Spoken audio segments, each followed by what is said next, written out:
बेटे हिस्ट्री के student +2D class, आज आपको लेसन 6 का क्वेश्चन नंबर 1 करा रही हूँ मैं। सिख धर्म के विकास में गुरु अर्जन देव जी ने क्या क्या योगदान दिया। ठीक है बेटा, तो आपको पता है गुरु अर्जन देव जी ने सिख धर्म के विकास में बहुत ज़्यादा योगदान दिया है। आपने 10th में भी पढ़ा है। गुरु अर्जन देव जी का गुरु काल जो है 1581 ईस्वी से लेकर 1606 ईस्वी तक था। ठीक है, 1581 ईस्वी से लेकर 1606 ईस्वी तक था। ठीक है, उनके गुरु गद्दी पर बैठने से सिख इतिहास में एक नए युग का आगमन हुआ, नए युग का आरंभ हुआ। गुरु साहिब ने सिख पंथ के विकास के लिए अनेक महत्वपूर्ण कार्य किए। बेटा, गुरु अर्जन साहिब के महान कार्यों का जो विवरण है वो इस प्रकार है। सबसे पहले हरमंदिर साहिब का निर्माण। ठीक है, गुरु अर्जन साहिब ने सिख पंथ के विकास के लिए सर्वप्रथम सबसे पहले महान कार्य जो है उनका हरमंदिर साहिब का निर्माण करना था, हरमंदिर साहिब का बनाना था। सबसे पहले गुरु अर्जन देव जी ने गुरु रामदास जी द्वारा शुरू किए गए अमृतसर सरोवर के निर्माण के कार्य को पूरा कराया। इसके बाद गुरु अर्जन साहिब ने अमृत सरोवर में अमृतसर में हरमंदिर साहिब जो ईश्वर का घर, ईश्वर का मंदिर साहिब का निर्माण कार्य आरंभ करवाया। इसकी नींव 13 जनवरी 1588 ईस्वी में प्रसिद्ध सूफी संत मियाँ मीर जी ने रखी थी।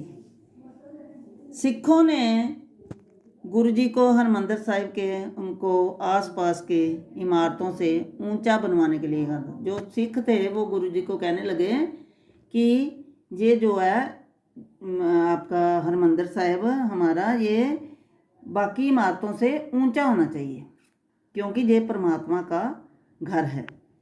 लेकिन गुरु जी का कहना था कि जो नीचा होगा वही ऊंचा कहलाने के योग्य होगा। इसलिए इस भवन को अन्य भवनों से नीचा रखा गया। आसपास के जो भवन थे, आसपास के जो बिल्डिंग्स थी उनसे नीचा रखा गया। ठीक है, हरमंदिर साहिब की एक अन्य विशेषता इसकी चारों दिशाओं में बनाए गए एक एक द्वार है।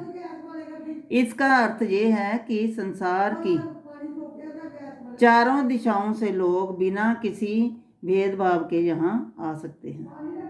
1601 ईस्वी में हरमंदिर साहिब का निर्माण कार्य जो है पूर्ण हुआ। दूसरा है, ये सबसे पहले हरमंदिर साहिब का उन्होंने निर्माण कराया।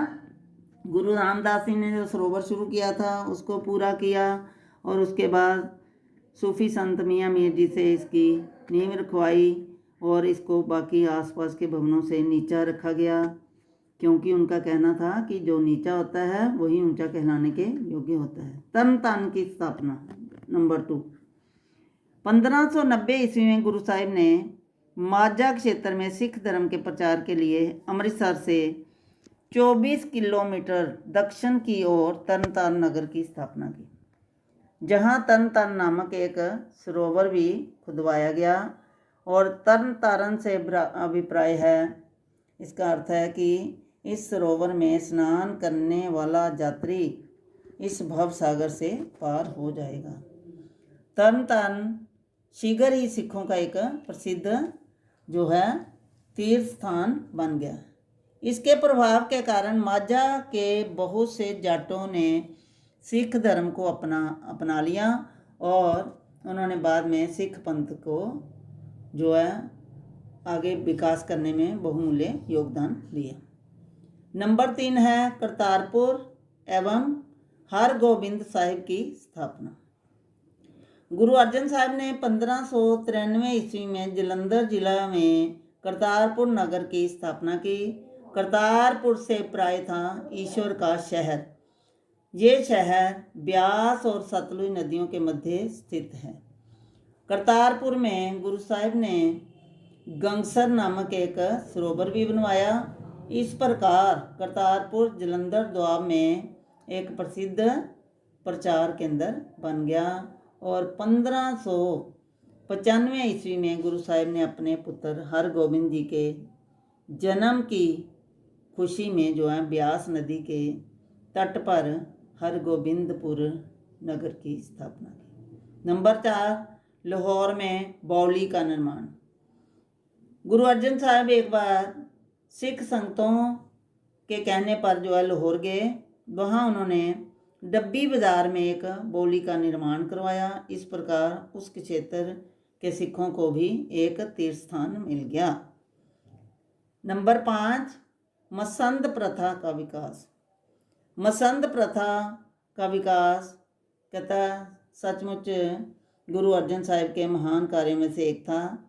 मसंद फारसी भाषा के शब्द मसनंद से लिया गया है, जिसका अर्थ है ऊंचा स्थान। गुरु साहिब के प्रतिनिधि संगत में ऊंचे स्थान पर बैठते थे, इसलिए उन्हें मसंद कहा जाने लगा। ये ऊंचे स्थान पर बैठने वाला जो है वो मसंद कहलाया। सिखों की संख्या में हुई वृद्धि के कारण गुरु साहिब को लंगर तथा अन्य विकास कार्यों के लिए धन की क्या होती थी, आवश्यकता होती थी, धन चाहिए था। अतः गुरु साहिब ने ये घोषणा की कि प्रत्येक सिख अपनी आय में से 10वां भाग जो है गुरु को भेंट करे। इस पैसे को इकट्ठा करने के लिए गुरु साहिब ने मसंद नियुक्त किए। ये मसंद अपने क्षेत्र में सिख धर्म के प्रचार के साथ साथ धन भी इकट्ठा करते थे तथा इस धन को बैसाखी तथा दिवाली के अवसरों पर अमृतसर में गुरु साहिब के पास जाकर जमा करवाते थे। और मसंद प्रथा के कारण सिख धर्म का प्रसार दूर दूर के क्षेत्रों में हुआ और इससे प्रभावित होकर अनेक लोग सिख धर्म में शामिल हुए। दूसरा, इस प्रथा के कारण गुरु घर को जो है निश्चित आय भी आने लगी। इस कारण सिख धर्म एवं गुरु साहिब जो है वो उनकी लोकप्रियता बढ़ गई। बेटा नंबर 6, आदि ग्रंथ साहिब का संकलन। गुरु साहिब से पहले 4 गुरु हुए थे, लेकिन उनकी बाणी, उन्होंने भी बाणी लिखी थी, लेकिन किसी को भी ये इकट्ठा करने का समय नहीं मिला था, उन्होंने इसको इकट्ठा नहीं किया। तो गुरु अर्जन साहिब का सबसे महान कार्य सिख पंथ के विकास के लिए आदि ग्रंथ साहिब का संकलन करना था। इसका प्रमुख उद्देश्य जो है वो जो पहले गुरु थे, 4 गुरुओं की बाणी को वास्तविक रूप में अंकित करना तथा सिखों को एक अलग धार्मिक ग्रंथ देना था।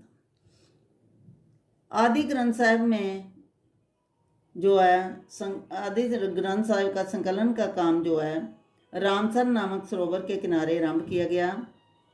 भाई गुरदास जी ने बाणी को लिखने का कार्य किया। वह महान कार्य 1604 ईस्वी में संपूर्ण हुआ। आदि ग्रंथ साहिब जी में सिख जो है गुरु अर्जन साहिब ने गुरु नानक देव जी, गुरु अंगद देव जी, गुरु अमरदास जी और गुरु रामदास जी की और अपनी बाणी शामिल की। मतलब उनसे पहले 4 गुरु हुए थे, क्रमवार गुरु नानक देव जी, गुरु अंगद देव जी, गुरु अमरदास जी, फिर गुरु रामदास जी। उन चारों की बाणी फिर अपनी बाणी को भी शामिल किया। और इसके अतिरिक्त इसमें कई भक्तों, सूफी संतों, भट्टों इत्यादि की बाणी भी जो है शामिल की गई है। बाद में इस ग्रंथ साहिब में जो है गुरु तेग बहादुर जी की बाणी भी शामिल कर ली गई। आदि ग्रंथ साहिब के संकलन से सिखों को एक पावन धार्मिक ग्रंथ प्राप्त हुआ। इसने सिखों में एक नई जागृति लाने में महत्वपूर्ण योगदान दिया। इसके अतिरिक्त आदि ग्रंथ साहिब से हमें उस समय के पंजाब की राजनीतिक, धार्मिक, सामाजिक और आर्थिक दशा के संबंध में बहुमूल्य जानकारी भी मिलती है। नंबर 7, अकबर के साथ मैत्रीपूर्ण संबंध।